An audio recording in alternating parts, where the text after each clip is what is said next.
Mësuesja 23 vjeçare rrëzohet nga shkëmbi në vend të ndihmës përdhunohet 10 orë rresht.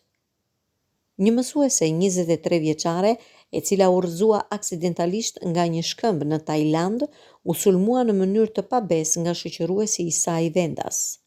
Hanan Gavios deklaroi pranë autoriteteve se pasi ajo u rrëzua, humbi ndjeshmërinë e këmbëve. Por, sikur të mos mjaftonte gjitha kjo, ajo pati fatin e keq të përdhunoi 10 herë brenda 24 orësh nga një djalë 28 vjeç që supozohej se do ta shoqëronte. Mësuesja nga New Yorku mori ndihmën e parë vetëm 24 orë pas rrëzimit të saj. Autoritetet tajlandeze e dënuan djalin fillimisht me 10 vjet burg dhe pasi ai e pranoi fajin, dënimi ju ul me 5 vjet.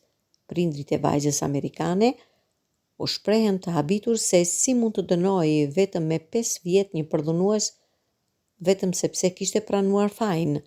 Por ndërkohë, familja e mësueses ka edhe një problem tjetër.